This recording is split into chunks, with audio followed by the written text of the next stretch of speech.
নমস্কাৰ সিপাজাৰ মহাবিদ্যালয়ৰ প্ৰাণী বিজ্ঞান বিভাগৰ ইউটিউব চেনেলটোলৈ সকলোকে স্বাগতম জনাইছো। আজি আমি প্ৰকৃতিক যিবিলাক জীৱ যেনে ই কলাই বা তেনেকুৱা যিবিলাক জীৱ তাত তাৰ এপ্লিকেশ্যনত ব্যৱহাৰ হোৱা অনুকৃত্যায়নত ব্যৱহাৰ হোৱা তিনিটা এনজাইম তিনিটা polymerase enzyme DNA polymerase 1 DNA polymerase 2 আৰু ডিএনএ পলিমাৰেজ 3 মাজত থকা কি পাৰ্থক্যসমূহ তাকে আমি আলোচনা কৰিম। ডিএনএ পলিমাৰেজ 1 2 3 নামটো এই কাৰণে দিয়া হৈছে কোনটো প্ৰথমতে আৱিষ্কাৰ হৈছিল প্ৰথমতে আৱিষ্কাৰ হোৱাটো 1 দিয়া হৈছে পিছৰটোক 2 দিয়া হৈছে আৰু ক্ৰমান্বয়ে তেনেকৈ 3টো দিয়া হৈছে একমাত্ৰ ইয়াৰ আৱিষ্কাৰৰ সময়ৰ ওপৰত ভিত্তি কৰি। এতিয়া ডিএনএ পলিমাৰেজ শব্দটোৱে বুজাইছে কি নিউক্লিঅটাইড বিলাক কি কৰে এটাৰ পিছত এটাকৈ সংযুক্ত কৰি থাকে। আমি কি জানো যে ডিএনএ এপ্লিকেশ্যন কোন দিশৰ পৰা কোন দিশত হয় 5 প্ৰাইমৰ পৰা 3 প্ৰাইম হয়। যদি এডাল আমি ডিএনএ বুলি ধৰো ইয়াত যদি অনুকৃত্যায়ন হ'ব বা ৰেপ্লিকেশ্যন হ'ব এডাল 5 ডেজ হ'ব নতুন যেডাল সিনথেসিস হ'ব এটো 3 প্ৰাইম হ'ব আৰু এডাল হৈছে ওল্ড যেডাল আছিল 3 প্ৰাইম 5 প্ৰাইম নতুন ডাল কোপা হ'ব এডাল হৈছে নিউ এডাল হৈছে ওল্ড নতুন সিনথেসিস ডাল নতুন যেডাল স্ট্ৰেন্ড হ'ব সেডাল কোপা সিনথেসিস হ'ব সদায় 5 প্ৰাইম টু 3 প্ৰাইম দিশৰ পৰা হ'ব। এটো হৈছে গোটেইকেইটা ডিএনএ পলিমাৰেজে ক্যাৰেক্টাৰ আমি এটো ভালকৈ আমি জানো। এতিয়া যেতিয়া ডিএনএ এপ্লিকেশ্যনটো 5 প্ৰাইমৰ বা 3 প্ৰাইম দিশত হ'ব এই হৈ থকা অৱস্থাত কিছুমান ক্ষেত্ৰত কি হ'ব পাৰে ভুল হৈ যাব পাৰে যে এপ্লিকেশ্যনটো হৈ আছে ফালৰ পৰা তে আমি যদি ভুল হয় আমি উভতি আহিব লাগিব এটা চাবলৈ যে কোনখিনি জায়গাত ভুল হৈছে তেতিয়া আমি বেক কৰিব লাগিব বেক কৰা দিশটো কি হ'ব তেতিয়া 3 প্ৰাইম টু 5 প্ৰাইম হ'ব লাগিব। এই 3 প্ৰাইম টু 5 প্ৰাইমটোতে কিছুমান এটো এক্টিভিটি কয় যে এটো যে চাই যে এটো কি বুলি কয় আমি প্রুফ রিডিং এক্টিভ বুলি কওঁ। প্রুফ রিডিং মানে কি কৰিছে আমি ডিএনএ পলিমাৰেজটো হৈ আছিল 5 প্ৰাইম টু 3 প্ৰাইম কিন্তু এতিয়া আমি আকৌ চেক কৰিব বিচাৰিলো যে নাই আসলতে বস্তুখিনি ঠিকমতে হৈছে নে নাই সেই যেটো প্ৰসেসটো প্ৰুফ ৰিডিং বুলি কোৱা হয়। সেইটো প্ৰুফ ৰিডিংটো কি ফালে হ'ব লাগিব 3 প্ৰাইম টু 5 প্ৰাইম। এতিয়া এই আটাইকেইটা এনজাইমে ডিএনএ পলিমাৰেজ 1 এ হওক বা 2 এ হওক 3 এ হওক গোটেইকেইটাই কি কৰে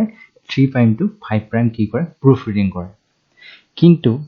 ইয়াৰ মাজত যেটো ডিএনএ পলিমাৰেজ 1 আছে সি তাৰো এটা কাম কৰিব পাৰে সি কি কাম কৰিব পাৰে সি 5 প্ৰাইম 3 প্ৰাইম দিশটো কি কৰিব পাৰে এক্সোনিউক্লিয়াছ এই যেটো প্ৰুফ ৰিডিং প্ৰপাৰ্টিটোক সেই প্ৰপাৰ্টিটোক আমি কি বুলি কওঁ এক্সোনিউক্লিয়াছ এক্টিভিটি বুলি কওঁ। এই ডিএনএ পলিমাৰেজ যেটো 1 আছে সি কি কৰিব পাৰে 3 প্ৰাইম 5 প্ৰাইম এইটো দিশত যেটো হয় হেতুটো কৰিব পাৰে আৰু লগতে 5 প্ৰাইম 3 প্ৰাইম দিশটো কৰিব পাৰে। বাকি কেইটা কি হয় আমি আগলৈ কোন ওপৰলৈ লৈ গৈছো গোটেইকেইটা এনজাইমে 3 প্ৰাইম টু 5 প্ৰাইম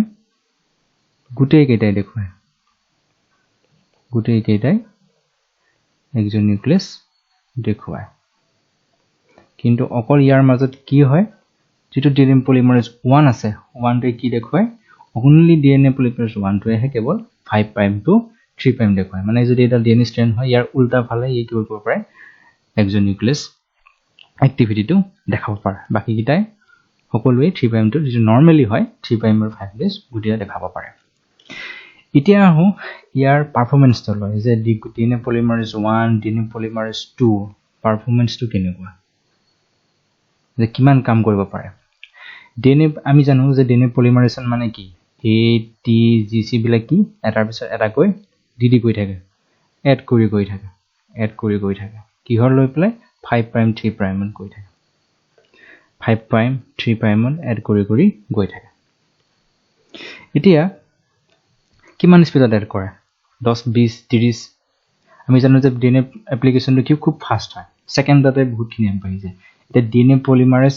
আমি শৰ্টকে ডিএনএ পল বুলি লিখিম ডিএনএ পলিমাৰেজ 1 যেটো আছে আমি মানসংখ্যা লিখিম ই কিমানটা কৰে ই কৰে 16 ৰ পৰা 20টা নিউক্লিঅটাইড প্ৰতি সেকেন্ডত নতুন ষ্ট্ৰেণ্ডালত এড কৰি গৈ থাকে যেটো 5 প্ৰাইম 3 দেখাইছো এনেকে 5 প্ৰাইম 3 এইটো দিশত কি কৰে 16 ৰ পৰা 20টা কৈ প্ৰতি সেকেন্ডত এড কৰি গৈ থাকে। মানে পলিমাৰেশন এক্টিভিটিটো কিমান হৈছে 16 to 20 per second। এতিয়া ডিএনএ পলিমাৰেজ 2 ই কিমান কৰে ই কৰে প্ৰায় 40টা মান 40টা নিউক্লিওটাইড প্ৰতি সেকেন্ডত মানে কি বুজালে ডিএনএ পলিমাৰেজতকৈ ডিএনএ পলিমাৰেজ 2 এক্টিভিটিটো অলপ বেছি ডিএনএ পলিমাৰেজ 1 এ 16টাৰ পৰা 20টা কৰিছিল আৰু ডিএনএ পলিমাৰেজ 2 কিমানটা কৰে প্ৰায় 40টা কৰিব পাৰে ইয়াৰ পিছত আহিব ডিএনএ পলিমাৰেজ 3 ই কিমান কৰিব পাৰে ই প্ৰায় 250ৰ পৰা 1000 লৈকে কৰিব পাৰে মানে বহুত বেছি মানে ডিএনএ অনুকৃতন প্ৰক্ৰিয়াত সকলোতকৈ বেছি স্পিডত কোনে কাম কৰিব পাৰে ডিএনএ পলিমাৰেজ 3 এ কৰিব পাৰে ইয়াৰ স্পিডটো সকলোতকৈ বেছি এটো আহিল ইয়াতে গম পালে পাৰফৰম্যান্স কাৰ বেছি ডিএনএ পলিমাৰেজ 3 ৰ বেছি কাটকৈ বেছি দুইতকৈ বেছি আৰু একতকৈ বেছি পাৰফৰম্যান্স এটো হৈছে পাৰফৰম্যান্স তিনিটাৰ ভিতৰত তিনিটোৰ ডিএনএ পলিমাৰেজ 3 সকলোতকৈ পাৰফৰম্যান্সটো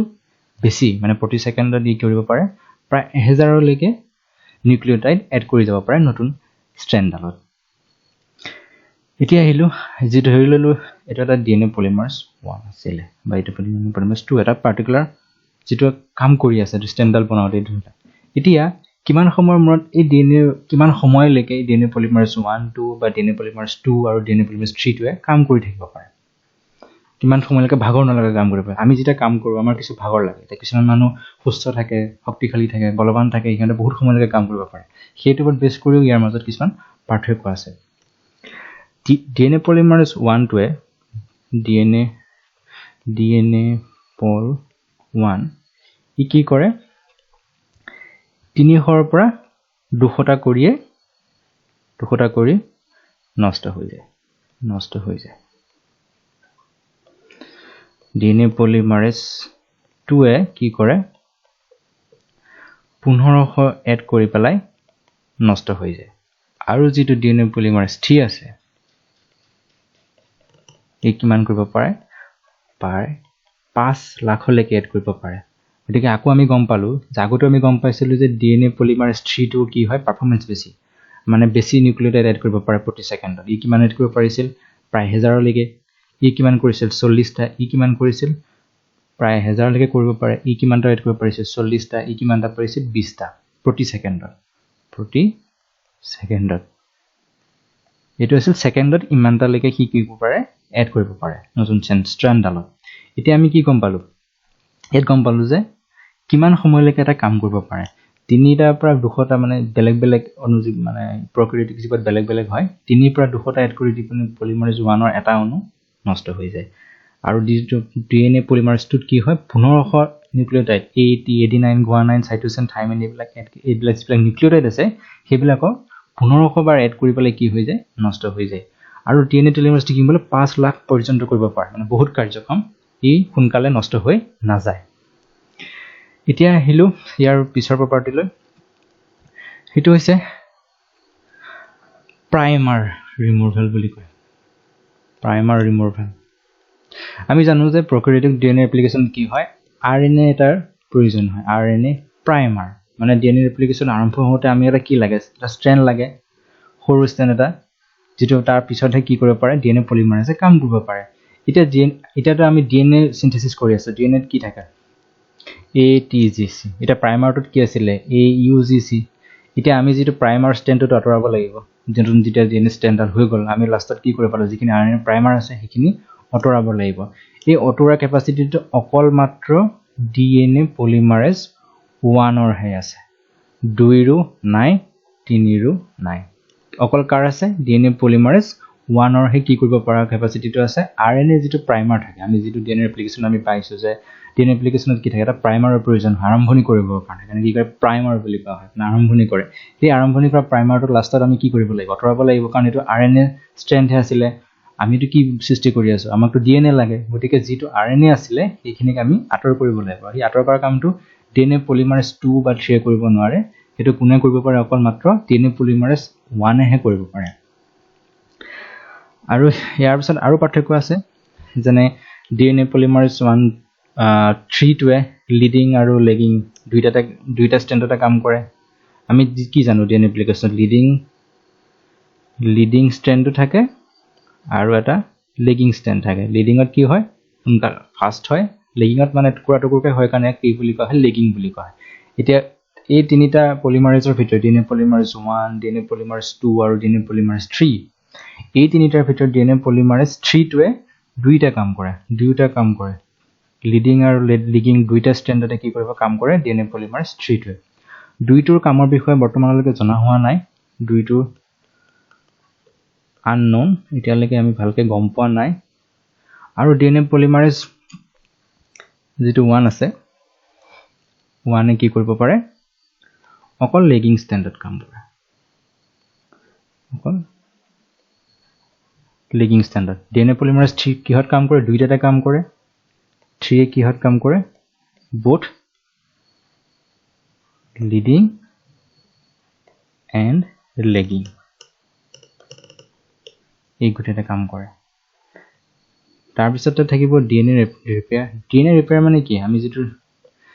পঢ়িছো এক্সোনিউক্লিয়াছ এক্টিভিটিজ ক্ষেত্ৰত DNA ৰিপেয়াৰ মানে আমি যেটো DNA সিনথেসিস হৈ থাকে তাৰ মাজতে কিবা ভুল হৈ যায় এই ভুলটো আতৰাৰ ক্ষেত্ৰত আমি জানো যে DNA পলিমাৰেজ 1 টোৱে কিমানটা নিউক্লিওটাইড এড কৰে 16টা বেছি নকৰে গতিকে ইয়াৰ ৰোলটো দায়িত্ব দিয়া হৈছে যাতে এই DNA ৰিপেয়াৰ মেকানিজমত বেছি এক্টিভ ভূমিকা পালন কৰে DNA পলিমাৰেজটো কি কৰে প্ৰতি সেকেন্ডত 250 ৰ পৰা আৰম্ভ কৰি 1000 লৈকে কি কৰি যায় এড কৰি গৈ থাকে প্ৰতি সেকেন্ডত এতিয়া ইমান এড কৰা সময়ত ই আকৌ DNA ৰিপেয়াৰ কৰিবলৈ সময় পাব জানো ই জাস্ট কাম কি কৰে ই জাস্ট খালি এড কৰি গৈ থাকে এতিয়া যেটা ভুল হৈ যায় এই ভুল হোৱাৰ পিছত চেক কৰিবৰ কাৰণে মেইন ৰিপেয়াৰ কৰিবৰ কাৰণে যেলা কি মেইন কাম কৰিবলগীয়া হয় সেইবিলাক কাম কোনে কৰে DNA পলিমাৰেজ 1 2 এই বিহতে কৰে 3 টো এক্সিস খালি কাম কৰে যে এড হে কৰি যায় ফটাফট মানে কি কৰিব পাৰে এড কৰি গৈ থাকিব পাৰে আশা কৰো আমি DNA পলিমাৰেজ 1 2 আৰু 3 এৰ যিখিনি বেসিক ডিফাৰেন্স আছে পাৰফৰ্ম কামৰ ক্ষেত্ৰত আমি গম পালো আজিলৈ মানে ধন্যবাদ